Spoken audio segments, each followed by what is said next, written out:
Good morning. Welcome to the Carnegie Endowment for International Peace. I'm Tom Carruthers. I'm Senior Vice President here at the Endowment. It's my pleasure to welcome everyone. Europe has played a central role in the Carnegie Endowment's work for over 100 years. Many of you may not know when the Carnegie Endowment was based in New York, and in the early decades of the 20th century, we also had offices in Geneva and Paris, and we had a conception at the time, which we maintain today, that Europe and the United States are essential partners in international peace and cooperation. And in closer to the present, we've had an office in Brussels now for more than 10 years, which is a fundamental part of the Carnegie family. And we continue to work actively on US-European relations. And so this project is part of a larger commitment of Carnegie to a close partnership between Europe and the United States. This event marks the concluding event in a project on European defense in a time of, in a new transatlantic context.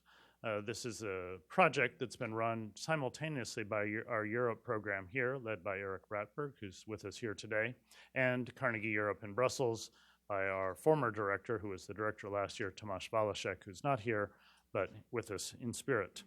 The project is aimed to understand the drivers of greater European defense integration, to try to understand what's driving this, what are its future trajectories, and its impact on transatlantic relations.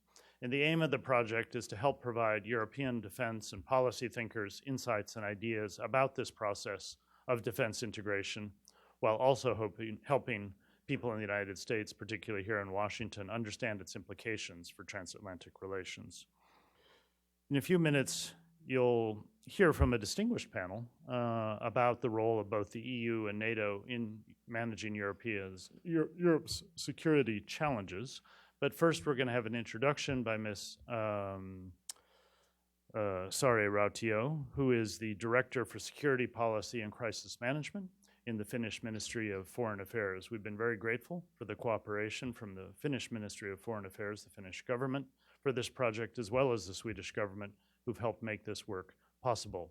As you know, this work has consisted of not just this meeting, but workshops where we brought policymakers together, both in Brussels and here in Washington, and a number of publications which are out there on the table, and please take them on your way out. So without further ado, we'd like to hear from Ms. Rautio, who will introduce the event and the panelists, and then the panelists will come up after she's finished speaking. So.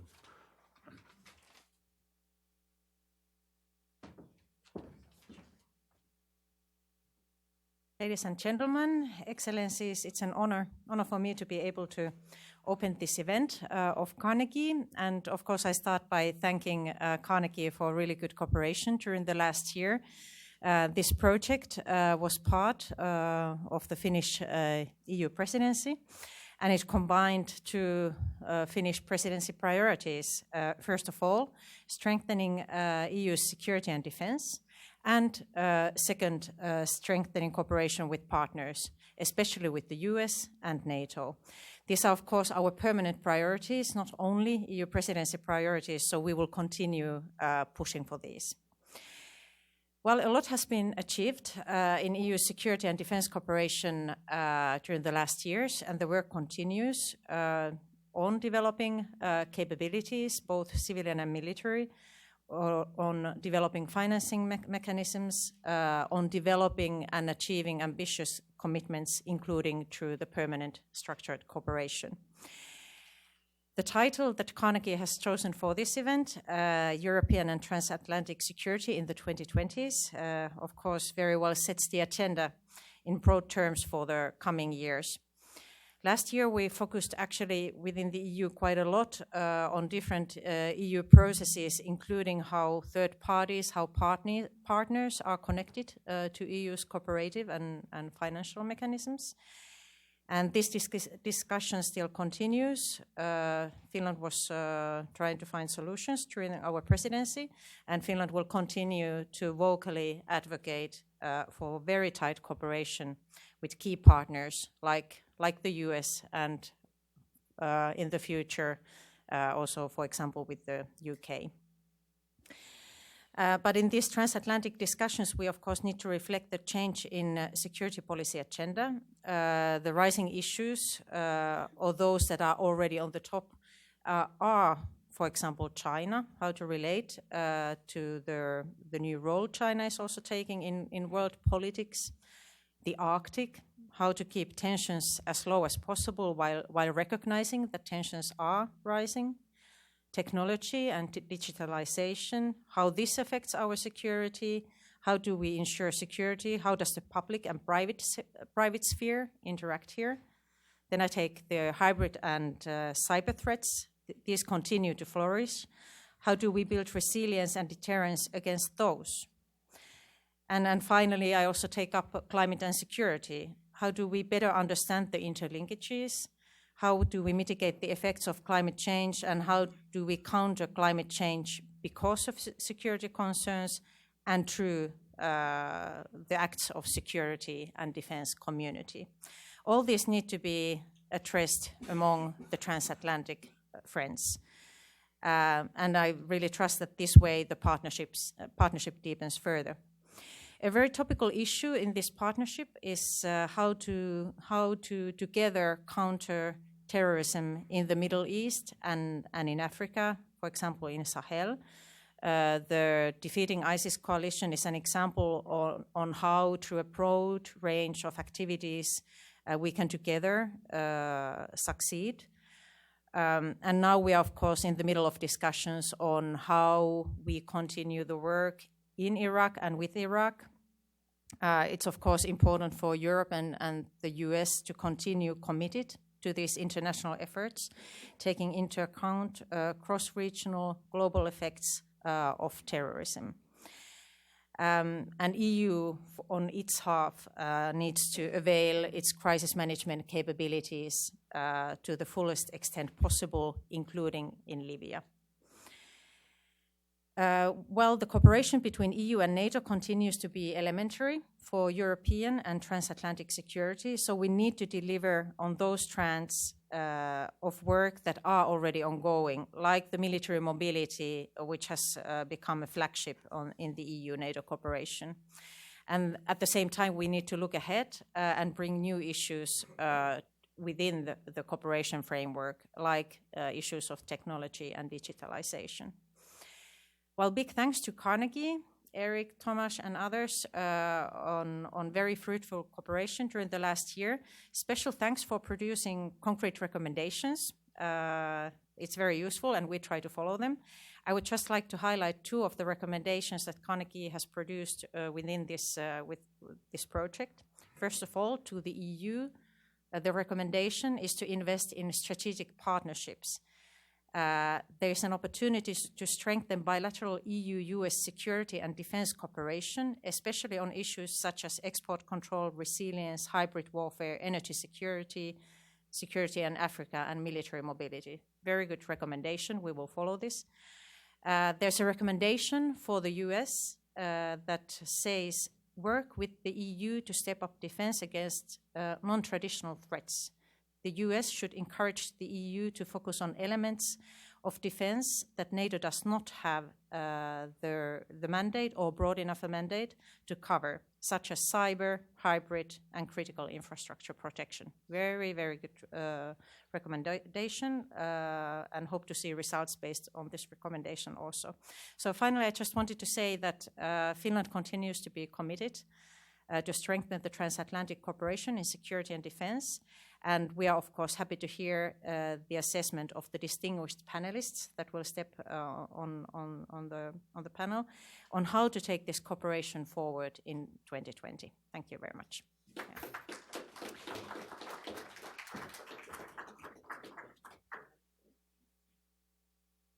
Right next to Doug.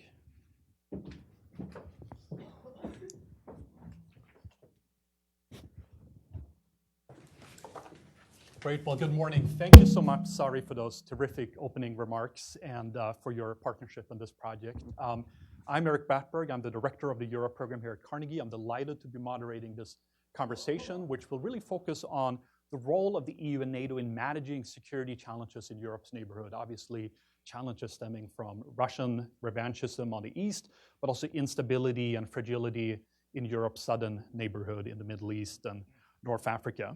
So what is the role of the EU and NATO, and how can they work together?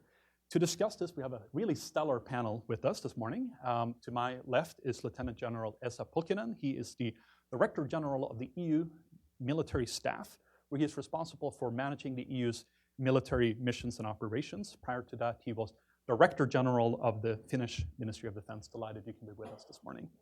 To his left, Dr. Kori Schake is the new resident scholar and director of foreign and defense policy studies at the American Enterprise Institute next door. She just returned to Washington from a stint in London as the deputy director at the IISS. She has a distinguished background in both academia and government, and has also co-edited a book on U.S. military with Jim Mattis. So delighted you can be here, and welcome back to Washington. And last but certainly not least, Ambassador Douglas Lute is currently a non-resident senior fellow at the Harvard Kennedy School. He's the former U.S. ambassador to NATO, has held a variety of senior positions in the Bush and Obama administrations, and also served in the Joint Staff and in CENTCOM. So thank you for joining us as well.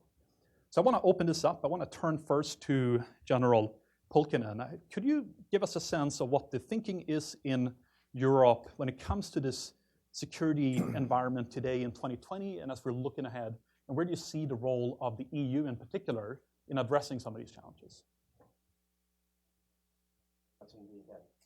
Very good morning.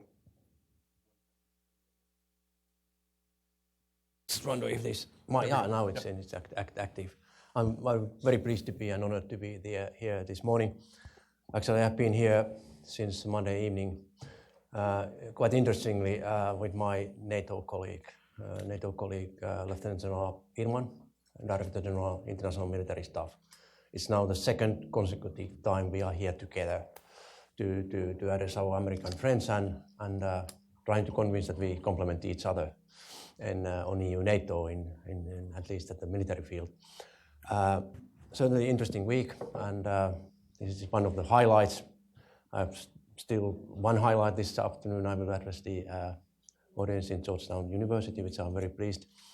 But truly yesterday evening, I have one of the highlights of this week. I went with my dear friend, Deputy Assistant Secretary of Defense, Mike Ryan, to ice hockey match, Washington Capitals, Nashville. And I'm sorry to say, but I had to support Nashville because goalie was Finn and one of the strikers was Finn as well. But having said that, I may have a few key messages I would provide you with based on, of course, already discussions here this week in Washington. But if I may, I would like to start with the short description of the, let me say, how we in Europe and European Union see the European Union's role, even globally. I quite often start these type of interventions by describing on EU's security and defense dimension in 3 layers. The outer layer is, let me say, protection of European values. That's a global outreach of Europe, which has to do more on trade and certain other actions that the EU is globally really performing. But it goes without saying that values are also the basis for the European security and defense and its all approaches. And I would say that is something if in some cases US and European interests are different, the values are the same. We have the same values, and that is really a basis or the basis for our future cooperation. Second layer, which is more familiar to me because I'm also commander of the EU training missions operations in Africa, in Somalia, Central African Republic, and in Mali. It's the kind of the CSDP dimension, where actually we are mandated to operate with our military forces outside of the European Union territory. And I've been quite often asked here this week at what are the priorities in terms of the geographical distribution of EU militaries. And I said only 3 priorities: Africa, Africa, and Africa. and because I have 3 training missions in Africa. But more seriously, Africa is something I consider it's Europe's responsibility to be in lead, and European Union responsibility to be in lead in order to try to stabilize the Africa together with our friends, of course. And I think one of the messages I would like to provide you with is that we have been traditionally thinking that we tried to create and that's also shared with our American friends, this belt of stability, reaching out from the Horn of Africa to the Mauritania, so 10,000 kilometers, and it's kind of the containment. But as we have seen now during last months and weeks, and it works even longer, and it is not only working horizontally. There's also a vertical dimension, which has made, in military terms, the whole, let me say, Western Africa as one theater. It starts from the Mediterranean, goes through Libya to Sahel, to Western African countries and to Gulf of Guinea. And this is quite a serious issue, which actually has also to do with the terrorism. We have seen the jihadism, the Al-Qaeda and ISIS affiliates to become more and more active, more and more capable, to an extent that we have current difficulties, and our host nation to try to survive even. That's a situation in Sahel region is really serious now, and not only in Mali but in particular in Burkina Faso, and that has eventually woken up us as in European Union member states, and we are going to take more serious look on what we can do with our means and capabilities. But my clear message to our American friends has been that we need your support, not perhaps directly to the European Union, but through the provisional support to bilaterally to some European nations or other actors there. Also, in that big game, of course, the question how we deconflict the multilateral organization and responsibilities has become more obvious. It provides a space for deeper operational cooperation with EU and NATO, obviously, should the member states or nations decide on that. Capacity building, NATO are very good on examples in many areas. Of course, perhaps some other forms, but that is something that we need to start also to discussing at that political level and Brussels level and capitals, how to do it, because the burden is big. Then if I and also one point on Libya, this is awful, the situation in Libya. But in my view, it's also a clear evidence on how new world order, unfortunately, can work out. It started with Syria, where instead of having our Western leaders, Western institutions engage, some authoritarian leaders actually decide upon on the future of certain parts of the Middle East. And now the same case is replicated in Libya. Turkey and Russia are the other players as well. And that's also a point of concern, I would say, over that Atlantic region. Then, if I move back to Europe and the European territory, European Union is not a military organization and might never become. However, we have a role also militarily and otherwise in terms of the protection of Europe. I often say that what we do in Sahel and in Africa, it's a forward defense of Europe, not European Union, but forward defense of Europe, and to an extent the Transatlantic community as well. What NATO is doing in North and Northeast is the forward defense, providing deterrence for the Europe. Not only for the NATO nations, but all European nations, including my own, and Sari's, Finland, to an extent. So we have a good narrative to provide support to NATO from the EU side. And what really has been kind of revolutionary is that we have seen now that the European Union can mobilize also other than military assets to support, for example, military mobility.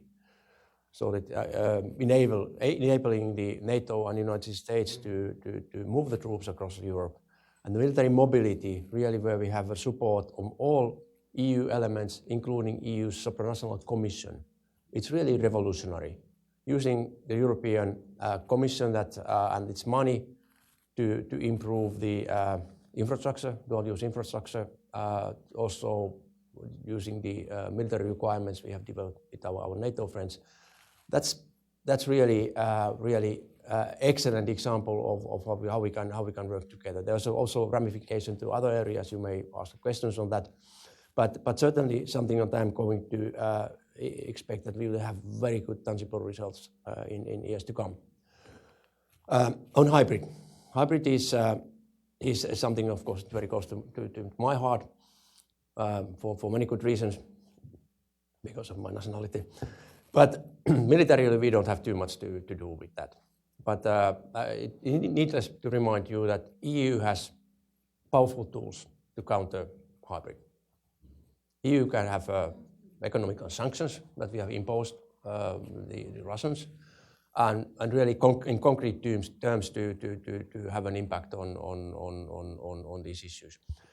Moreover, today, I think also on NATO side, it's recognized that not all deterrence cannot be given only or provided only by military means. You need also to look actually the softer issues of resilience of the civilian infrastructure, civilian society as a whole, and there we as a European Union member states and also the institutions can provide substantial support and strengthen that deterrence, and also to have a contribution on the maintaining, if tensions will raise, that the escalation is not immediately at the military level. So that's really a promising area that actually we are working with, and with NATO and of course with the member states, and it is become a more and more also a political issue in European Union.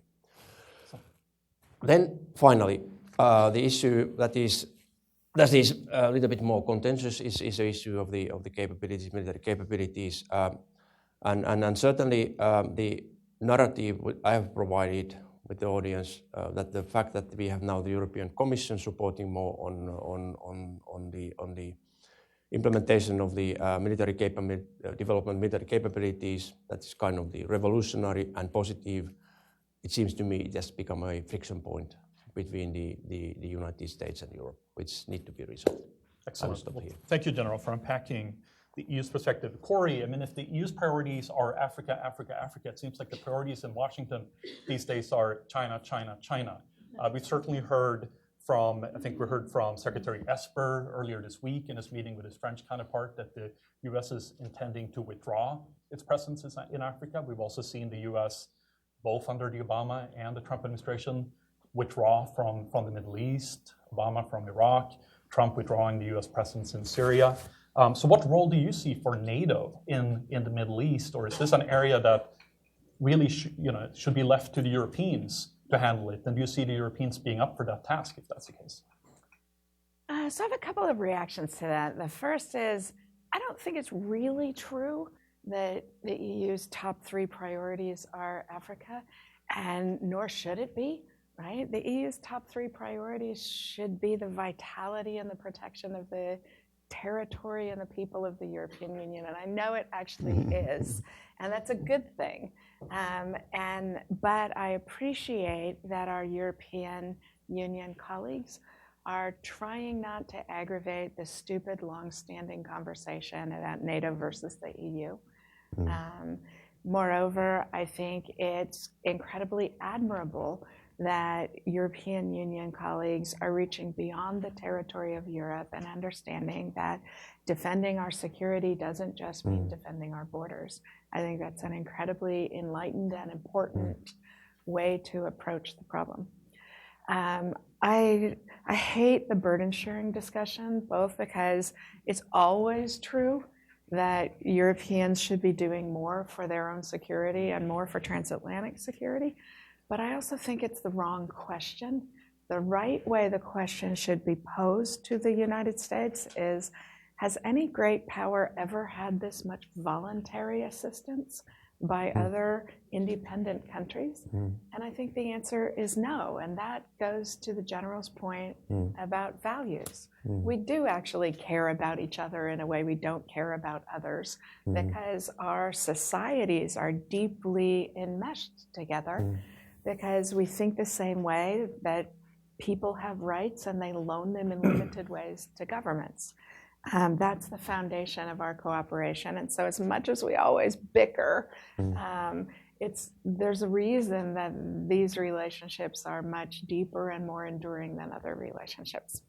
Although, just as a follow-up, Corey, I mean, if you read President Macron's now famous interview in The Economist, he seems to sort of challenge that notion that we still have enduring shared values. He seems to basically say that the US is increasingly becoming sort of an unreliable ally, and that Europe therefore needs to sort of almost, separate itself from dependence on the United States and build up its own autonomy. Do you see that as sort of reflective of the general sentiment around European capitals? You talk a lot to European officials and strategists.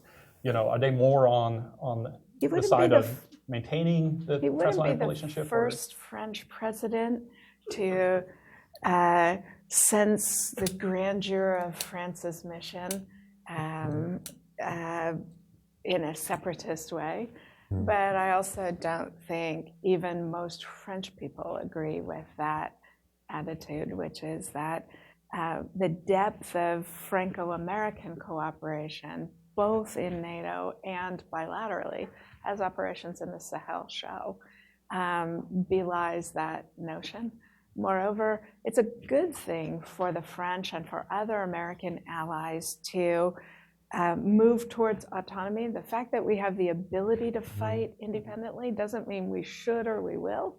But I think given the President Trump's views about burden sharing, I think it's a good time for Europeans to remind the United States how much help they give us in places where we want, but also that it's a choice that we work together, not a requirement.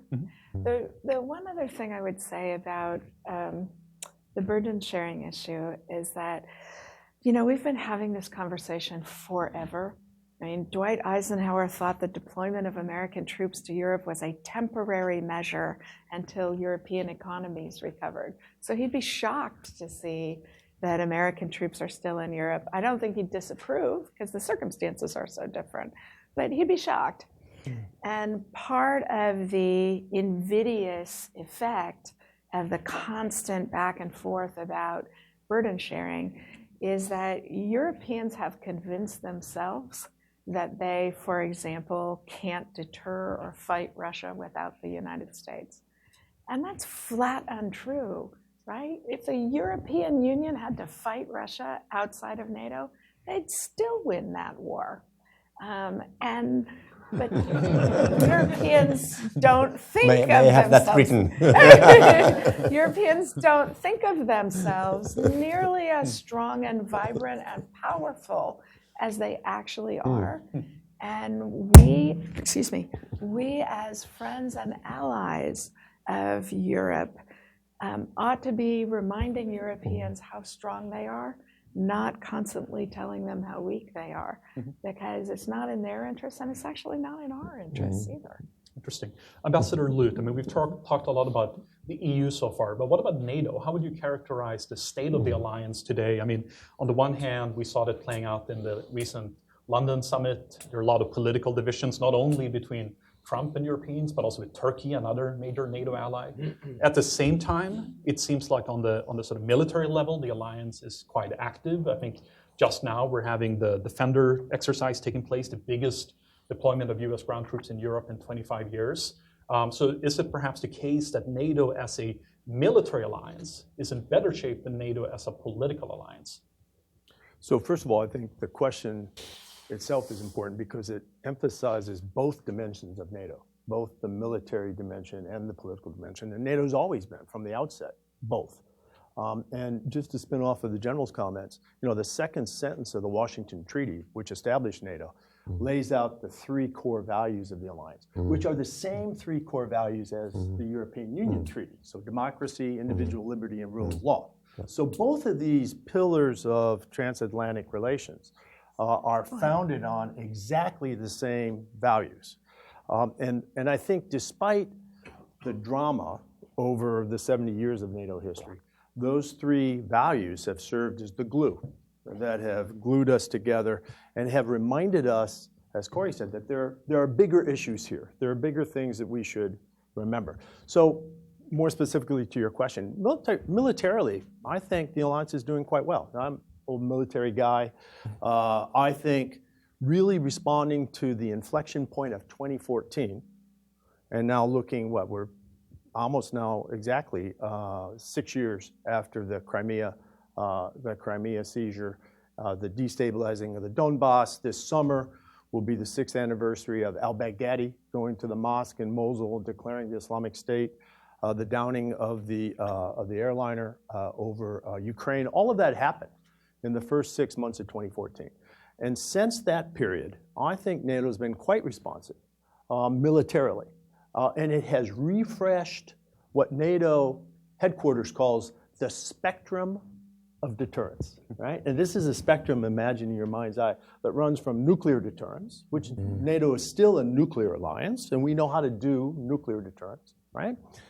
Through conventional deterrence. And here we've taken some pretty prominent steps since 2014. The General mentioned we now, for the first time, in response to Crimea and the Donbass, have NATO combat troops where they never were before, in the Baltics and in Poland. So forward-based, if you will.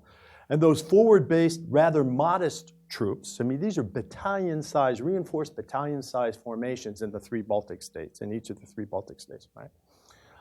Each of those is backed up, though, by a much refreshed, much boosted rapid response capability in the heart of the alliance, which reaches all the way across the Atlantic to include reinforcements from the United States. And as you mentioned, this Defender exercise, which it should be called Reforger. I don't know if anybody here remembers what Reforger was, right? But this was actually an annual exercise where American forces returned to Germany. So it was return of forces to Germany, terrible acronym.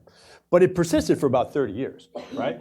And we're essentially resurrecting that idea of reinforcement from North America, and in turn reinforcement from from Western Europe into Central and Eastern Europe, all in support of these modest forward-based troops. So on the conventional spectrum, I'd say we're doing pretty well.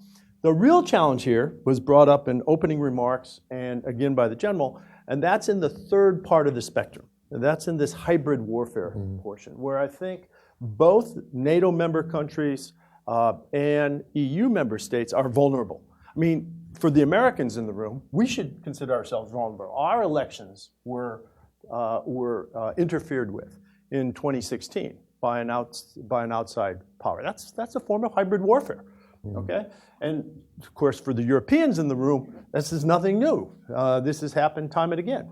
Misinformation campaigns, energy intimidation, interruption of critical infrastructure. All these things that are short of armed conflict are a part of deterrence. And here I think is maybe the real nugget out of this morning's session could be that this is the arena, hybrid warfare, where NATO and the EU should be most closely linked and can best contribute. Now, in closing, you also mentioned the political dimension of the alliance. And here I think the alliance is under stress. My estimate is that the first time in 70 years of the alliance, we suffer from a lack of reliable US presidential leadership. I can't think of another case across both parties since 1949 when the alliance was established, where there are question marks about the reliability of this president's leadership. That's unfortunate. It has a corrosive, it has an unsettling effect on the politics of the alliance. We will eventually get past that one way or another. The American system will sort itself out, and I can only hope that we'll return to a place where US presidential leadership is reassured, is certain. However, even in the face of this challenge with US presidential leadership, if you look beyond the 18-acre compound of the White House, right, you see quite sustained and broad bipartisan support for the alliance. So the Chicago Council on Global Affairs did some polling last year.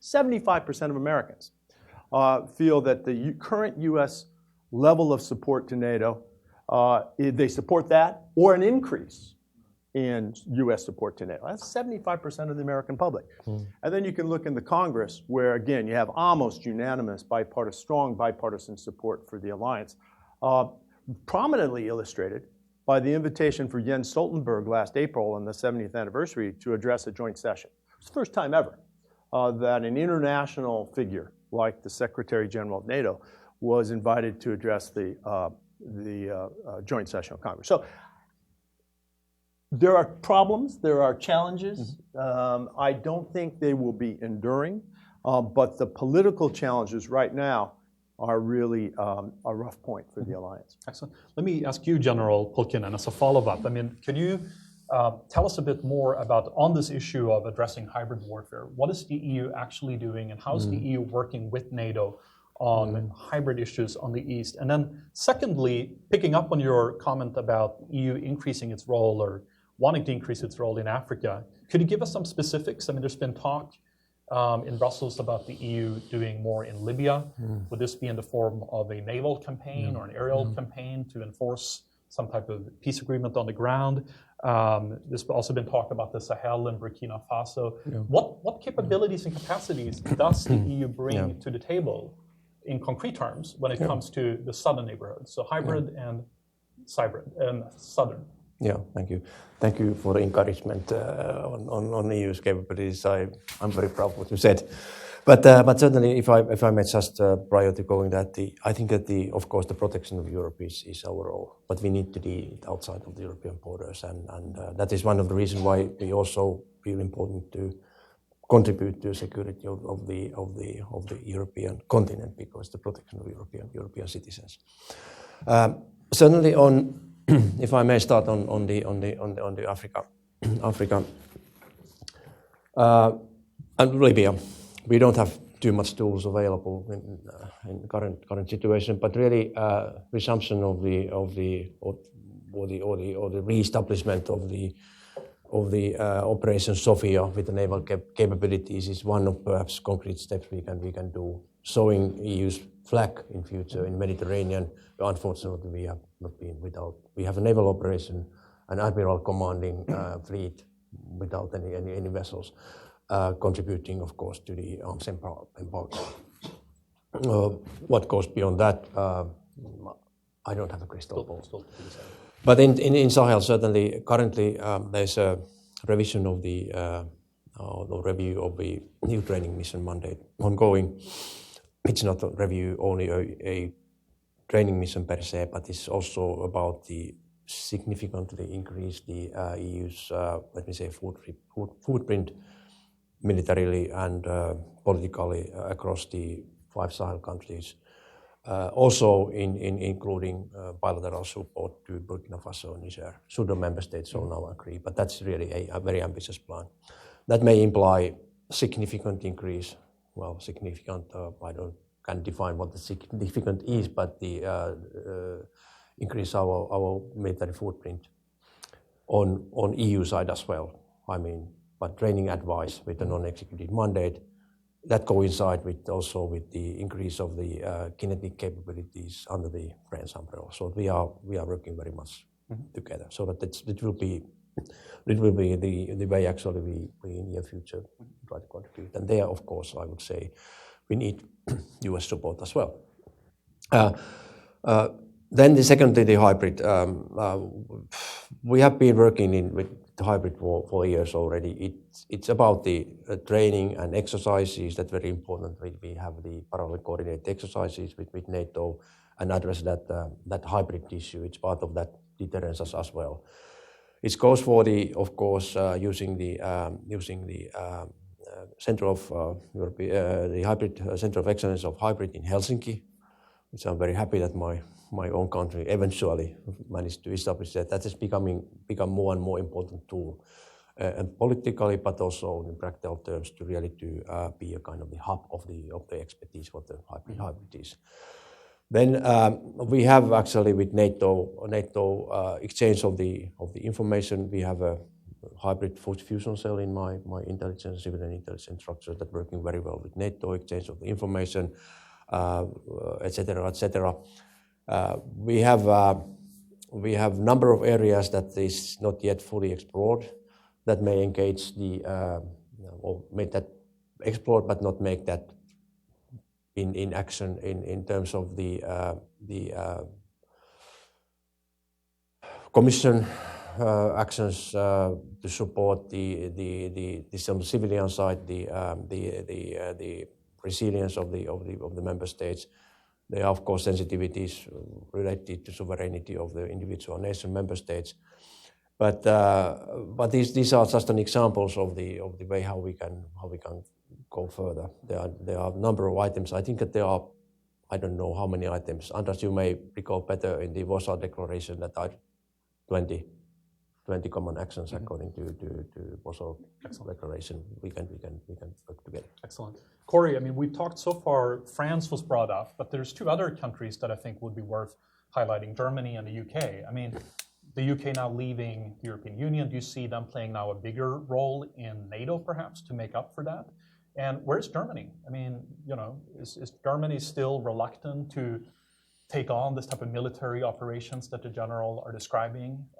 You know, is the preference still to pursue sort of more softer tools for addressing challenges in the neighborhood? Or do you see the Germans stepping up? I mean, how do you see the situation in London and Berlin? I'll start with Berlin because I think that's the more positive one. I think it's amazing and wonderful that Germany took the leading role in trying to negotiate a political settlement in Libya. I think that's a huge contribution, and we should all be grateful that taking responsibility, taking a leadership role on solving problems that hard is an outstanding contribution that the Germans are making. I noticed that another, I think a parliamentary report came out on the status of German armed forces yesterday, and that's the bad news story, right? Because it's execrable, something like 23% readiness in some important elements of their forces. So they've got work to do, but the fact that they are having a big public debate about that, and the executive leadership's being challenged by parliamentary demands, that's a healthy public debate about how do we engage these security problems that we're facing, and how do we apportion our resources. So I think the German conversation is both vibrant and headed in a responsible direction. I think the British are more problematic. For the last several years, they have been so solipsistic as they try and figure out whether they want to remain in the European Union or remain outside it. I think from an American perspective, our work gets harder with, our transatlantic work gets harder with Britain outside of the European Union because they were a valuable force for us in the European Union. And it seems to me a little bit sad that the British have lost confidence in their ability to work effectively through the European Union, because it looks to me like a big part of the story of the EU over the last 20 years has been a much more British orientation in policies. So it makes me a little sad, but Britain has made its choice. And I hope that having left the European Union, they will double down in their willingness to make NATO and the EU work even more effectively together. I mean, Britain taking a leadership role in negotiating with Turkey about NATO-EU cooperation would be a fabulous role for a country outside the EU to counsel another country outside the EU about how both of them being NATO members can contribit to this. That would be a great global Britain kind of role for them to take. But I have a little bit of trepidation, to be honest, that the discussion that's going on within the British government about a big review on Britain and the world, and the emphasis on development and soft power, mean that Britain's actually headed towards having the same kinds of problems that all of us worry about Germany having, right? Which is the gap between what they say about their commitment to internationalism and to hard security not being what their government's actually doing. Very interesting. Could I come in on Germany? I mean, there's a lot of German bashing that goes on, right? And it has to do with 1.2% or is it 1.25% and all that, right? But inside the alliance on a military front, Germany really has repeatedly stepped up in leadership roles. I mean, we forget Germany is one of 5 framework nations and the second largest troop contributor in Afghanistan. This is 19 years after 9/11. Nice Okay. point. Okay. Number 2, they are one of the 3 lead nations for the battle groups deployed forward in the Baltics. They lead the international effort in Lithuania, right? Number 3, they were the first to raise their hand and lead the Very High Readiness Joint Task Force, which is the heart of the Rapid Response Force. So time and again, they've stepped up. They now host the Mobility Command in Germany, which has taken on this tough challenge of moving military forces rapidly across national boundaries and so forth. The challenge, so in time and again, right, they've stepped up on a leadership role. The challenge is the hard capabilities needed in a pinch. And here, the 1.2% really does make a difference. If you look at the readiness of German forces, if you look at the ability of Germany to help contribute to the capability gaps that NATO publishes every 4 years. So there's a list, right? We know exactly what NATO needs in terms of capabilities. The ability of Germany, Europe's largest economy, perhaps the most vibrant economy, to help fill those gaps is constrained when we have a 1.2 or 1.3% contribution on the defense side. And Doug, as a follow-up, you wrote a report with Nick Burns. I just last happen year. to have a copy. You have a copy with you. So about the future of NATO. If you haven't seen this is on the Belfer Center website up at Harvard. Yeah. And I'm curious, Nick Burns and I. as we're thinking about NATO's potential role in the future in the Middle East, but also in addressing, I think, a new potential challenge in Europe's neighborhood, which is the growing presence of China. What would you and Ambassador Burns in your report recommend for NATO on both of those issues? Greater role in the Middle East, something that President Trump and also President Macron have called for, but also addressing new challenges associated with China. So frankly, NATO talks a good game in the Middle East, but frankly, the resources and the capabilities needed to actually make an impact in the Middle East are really very, very modest. I mean, we have a set of national partnerships. So these are nations in the Middle East that are affiliated by way of partnerships, not memberships, partnerships with NATO. These Middle Eastern states, Jordan is, for example, a good example, have access to NATO school system and so forth. They're interested in NATO standards, interoperability and all that. But NATO doesn't actually apply many resources to that. Most prominently, most recently, is the rather modest NATO training mission in Iraq. This is several hundred NATO officers helping to try to build, sustain the capability of the Iraqi security forces. But again, a couple hundred officers is not going to make a big difference unless they're there for several decades, right?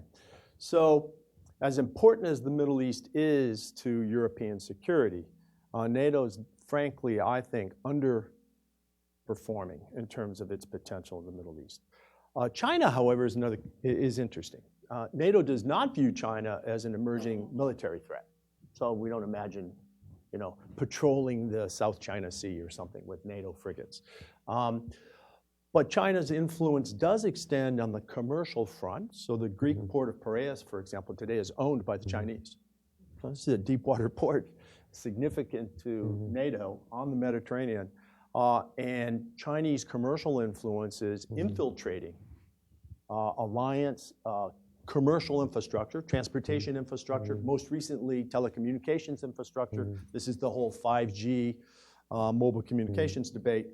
In an interesting way, because these are not just commercial investments. These are commercial investments today with the expectation of downstream tomorrow's political influence, right? So these are political investments being made by China.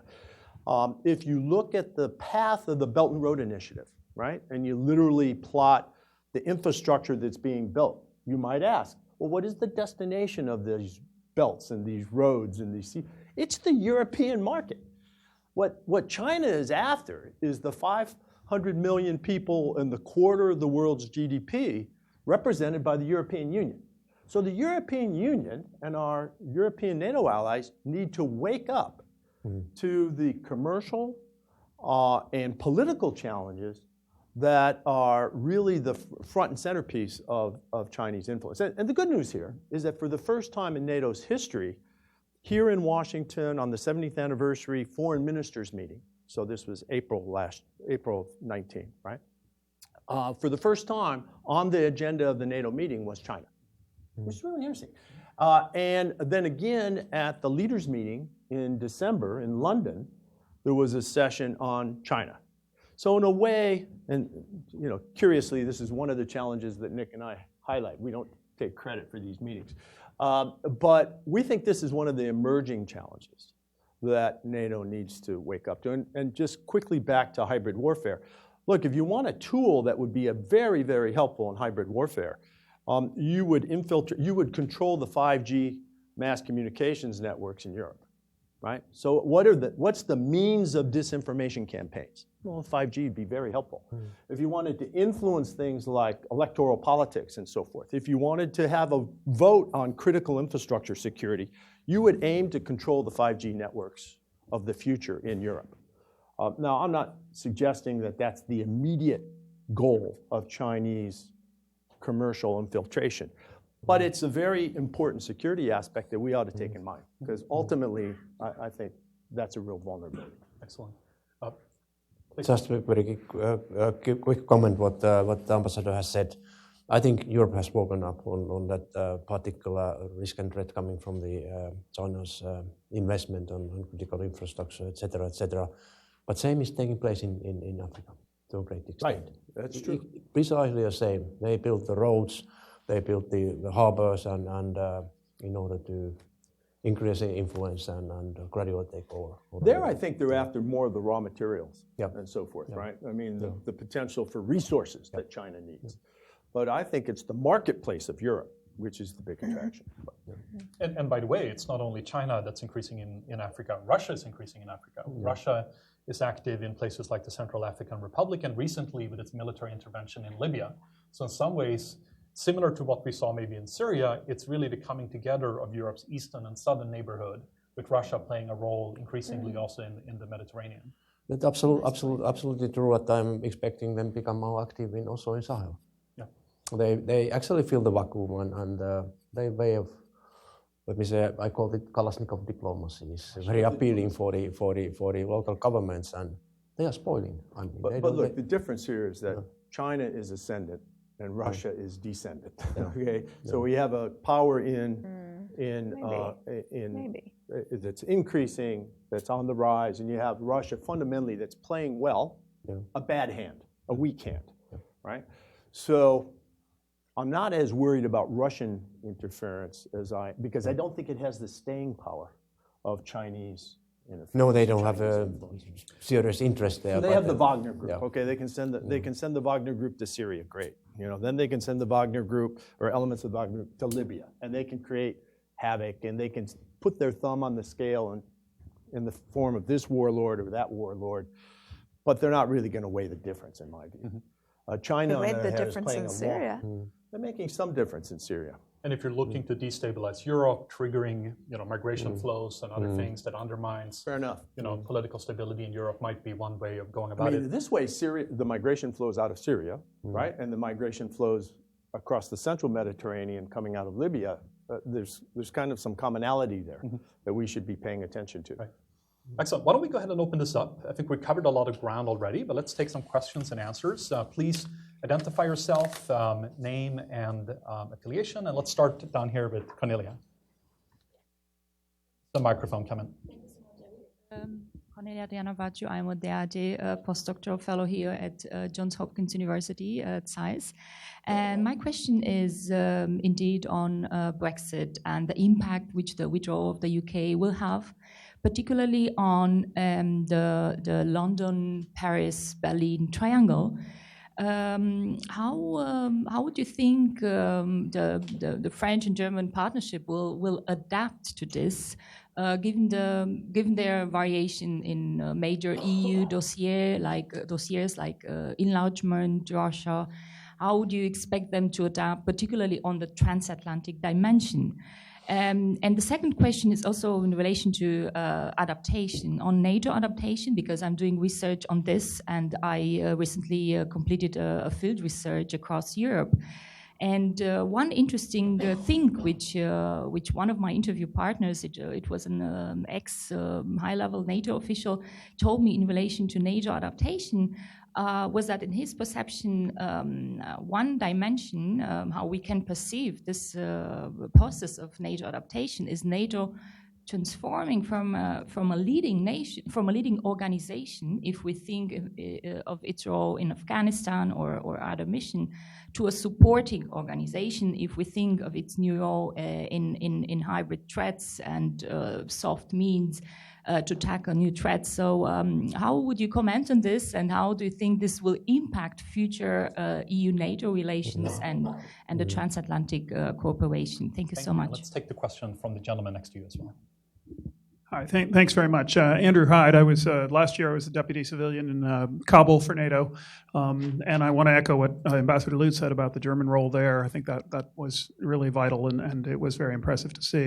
And actually that sort of is a feed into my question, and I think what I heard from really all the participants was, and perhaps I'm a bit of an optimist in this sense, is when you look at the doubts and the clouds around U.S. leadership in the transatlantic relationship, what we're seeing with, as you mentioned, with Germany, with American public opinion in Congress and others, is I think a lot of people sort of waking up to, this is a problem, this is something we all have to contend with.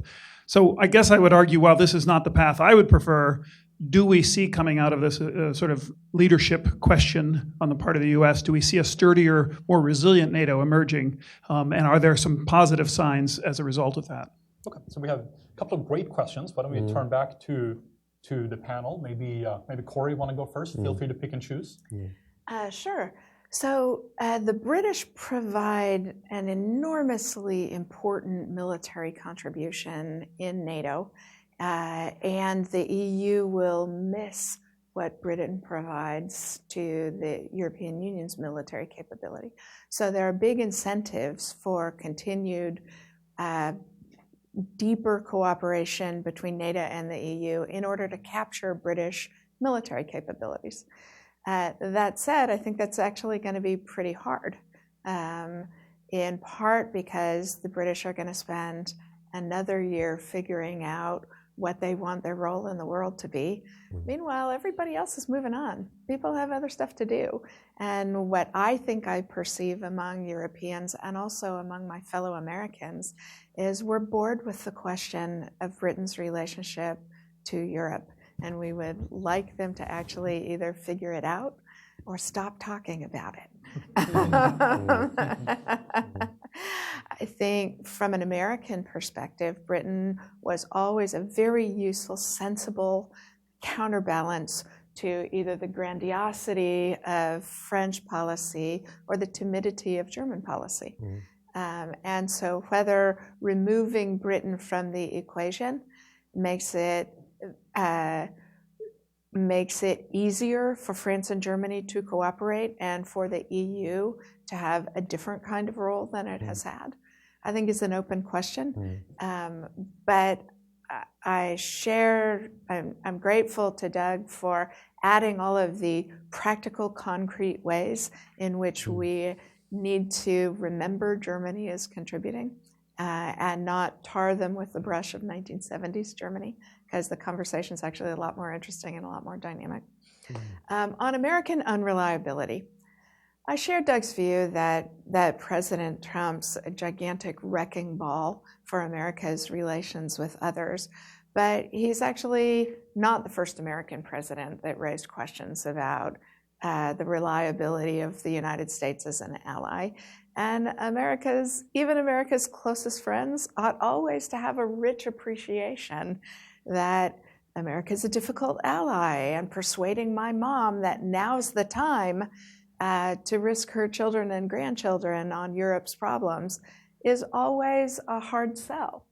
It's not newly a hard sell, it's always a hard sell. Just ask Great Britain, right? The American narrative of World War II is the Normandy landing, and the British narrative of World War II is all the years they had to wait before my mom was ready to contribute to solving the problem of German Nazi aggression. So it's always complicated, and what President Trump's brilliant at is raising first-order questions that my mom thinks are reasonably good, like, why doesn't Germany spend more of its GDP on defense? Well, so setting aside for a second President Trump's brilliance. Okay. Sorry. He's carrying the American public on that argument, my friend. Yeah, no, I know. But one narrative that might appeal to your mom, right, is that in a period for the next several decades, maybe longer, where America's major strategic competitor, China, right, which today features about a quarter of the world's GDP, right? If we want to compete strategically with China, is it better to do it mano a mano, right, us versus China, or is it better to play an unfair fight with China, where we link arms to those with common values? And by the way, if you combine Europe's GDP to the American GDP, you've got about 50%, 40-some% of the world's GDP, and compete on that playing field with China, right? So in that way, setting aside tanks and airplanes and so forth, right, the notion of the transatlantic tie should be one that is increasingly seen through the challenge against the challenge of China. So let's compete with an all-star team against a competitor who essentially has nothing to compare with our European allies. I absolutely agree with that, Doug. So that's the argument when I see your mom, I'm going to... French taxes on American tech companies, while, right, like this is saying, but we should all agree on trade. It's so true. It's actually not what any of us are doing. And so I agree that the European conversation about China is changing really rapidly. I actually think Germany is more likely to make good choices on Huawei's participation in their 5G network than Britain has made. So it's evolving rapidly, but trade's never going to be easy between us and the Europeans for a whole host of good reasons. So General Pulkkinen, if you were trying to convince Corey's mom about why Europe is important, Happy to know. what would your response be? She is. She's very happy about that. I would say that She's winnable. I would say it's a bit emotional, but I wouldn't like to. This very same happened that took place twice during the last century, and therefore the NATO is still important, and will be like European Union as well. Both of the organizations and institutions are great peace projects established after the Second World War. We tend to forget that. But if I may to continue what Corey mentioned about the UK's role, in theory, yes, UK when we lose UK, we will lose in theory a lot of capabilities, unless Brits continue to contribute to different catalogs we have on forces. In practical terms, of course, their contribution has been quite limited, frankly speaking. If you look at the operations and missions and activities, but being, of course, significant. And my expectations are that they might even be now more active in terms of contributing the operational aspects. But Brits' contribution to the European Union is, of course, much broader and deeper. And I really was sorry that they're leaving, because we tend to forget how much good actually Britain has meant and done for the European Union. On the hybrid issue, I think it doesn't matter who is in lead. If EU and NATO are playing a role, we are tools for the nation's member states to work, and more important is that we work coherently. It really doesn't matter whether it's more EU or NATO. More important is that we work together. Excellent. Why don't we, please. But just one quick point on that. I mean, I do applaud over the last 3 or 4 years this movement towards better cooperation between NATO and the EU. There are X number of initiatives and so forth. But things like cybersecurity quickly come on that list. And we say, well, the NATO and the EU are talking more about cybersecurity. Okay, that's great. But if you get down below the sort of sound bites and you look at what's actually happening, it's very, very modest. I mean, the EU publishes national standards for its member states on cybersecurity. So this is what sufficient cybersecurity looks like. NATO does the same. If you lay these side by side, they don't match. Okay, so I guess member states, 22 member states, well, 21 soon, right, have a choice, I suppose, which standard do they buy. So there's much, much more practical, detailed, hard staff work to be done to actually move these leaders' pronouncements about NATO EU cooperation down into things that really matter. And that work is just emerging now. There's a lot of, so for all of you young folks in the audience who want to go work on these projects, there's a lot of good work to be done. Several decades of work to be done in order to begin to get at this question of hybrid and how to defend ourselves and our democracies against hybrid. Excellent. It's good to know that there's job security in the field of IR. Perfect. Why don't we do one more round of questions? Why don't we take a few in the back, and then we'll move down here. So gentlemen in the back. And try to keep your questions short and pointed, please. Sure. Alex Sanchez, James Defense. Gerald, you talked about cooperation and capacity building. I was wondering if you can talk more about that when it comes to EU relations with non-NATO countries within Europe. I'm thinking of Moldova. Moldova had just sent a contingent to Kosovo for demand operations. They participate in Rapid Trident, Platinum Eagle. I don't know if they're going to go to Defender. They're very active with NATO when it comes to the individual partnership action plan. What do you think of the future of EU-Moldova relations, defense relations? Thank you. And I think there was one more in the back. Lauri? Lauri Rahti, Nordic West Office. My question is about energy and the role of energy in transatlantic relations. And it has two parts. One is about reconciling climate and energy security as a resource and those different views. In Europe, there's a lot of focus on talking about both at the same time. Over here, perhaps less so.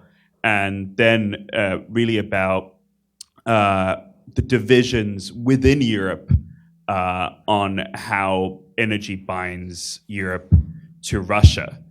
Do you see that the US can play a helpful role in sort of building more European cohesion around the topic of energy security? And then I think there was one last one down here on.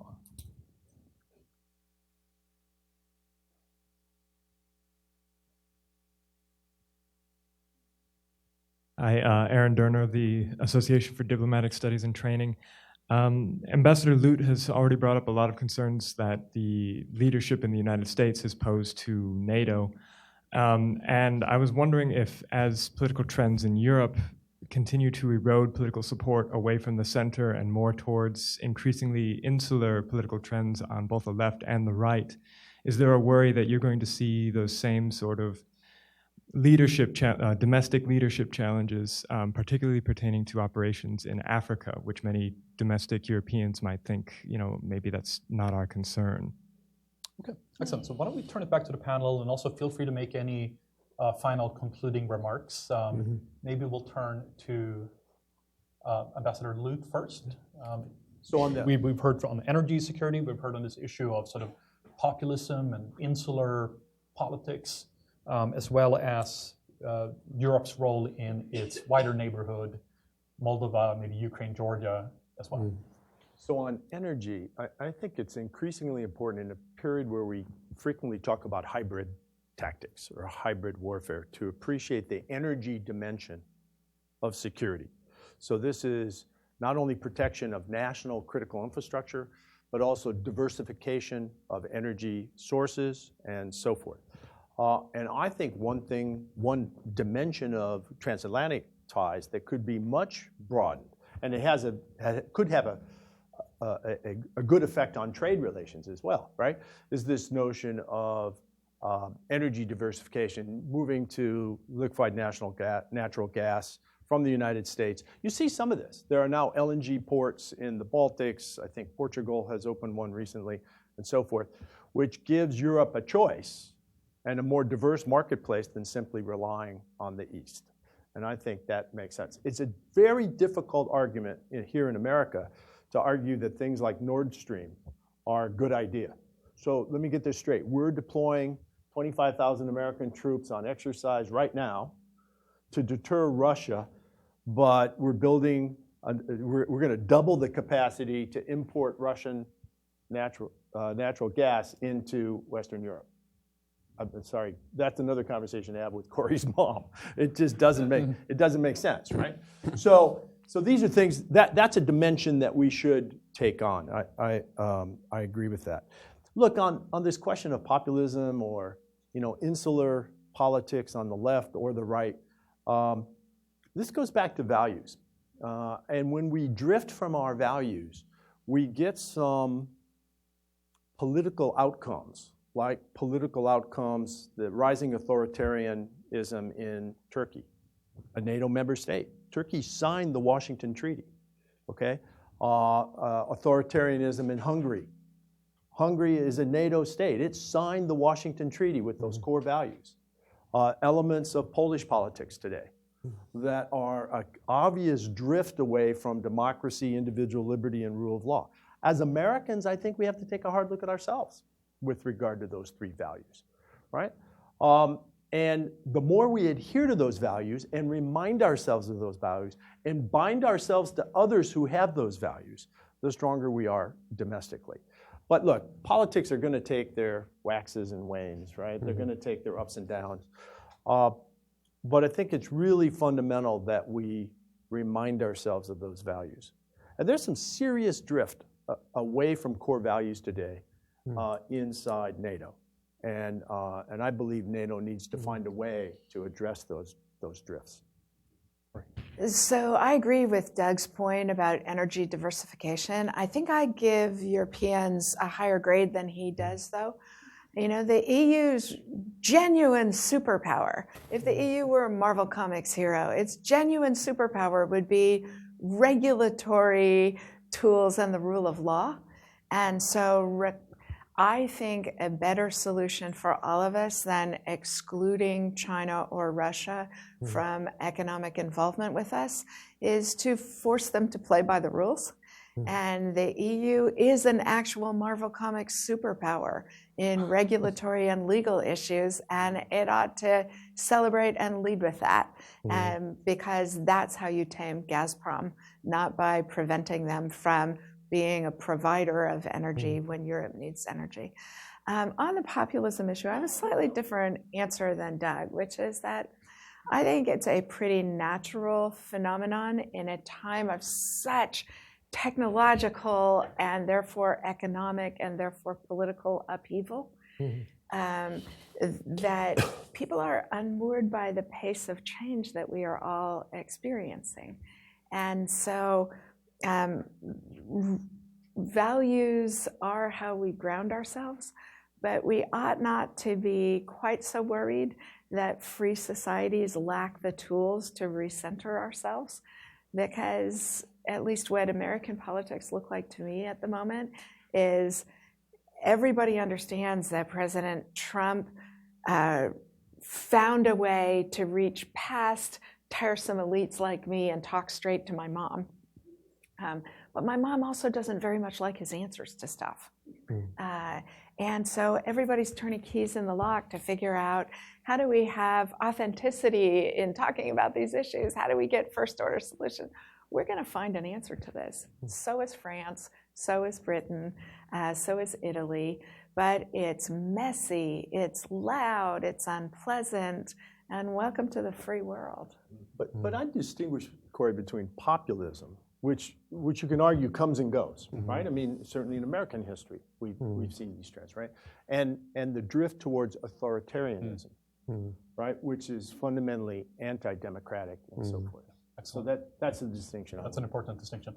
General Pulkkinen, final remarks. Final remarks on the Eastern neighborhood and EU's relations on defense and security. We are taking first steps. We have not been very active in terms of defense relations within the Eastern neighborhood. But there is a process and progress on that, and I've seen more and more these Eastern friends starting the defense relationship, having some formal agreements with the EU and contributing to the militaries for our missions. It's a very good step forward, and so that they share the solidarity with that regard on security. On the populism and its impact on in practical terms, we have seen in Mediterranean Sea where we have to suspend the operation Sofia because of lack of solidarity and also the, let me say, populism that overemphasized the role of the illegal immigration. So solidarity we need more in future, and illegal immigration will be in future one more litmus test for that fact in Europe. If I look the future on Europe, it's very obvious that Europe needs to take more responsibility on her security. I hate to say strategic autonomy because autonomy has a bad connotation. Finland was a part of the Russia, Grand Duchy of Russia, and seeking autonomous status in order to become independent, separated from Russia, I mean, more than 100 years ago. And I think that's not the idea. To take on EU side, to take more responsibility, but in such a way that it will not break the transatlantic link. Excellent. I think that's a great final remark to end on. I think this has been a fascinating conversation. I hope that Cora's mom's been watching the live stream. I want to thank the Finnish government and the Swedish government for their continued support, and I want to thank all of you for coming. Please join me in thanking our terrific panelists.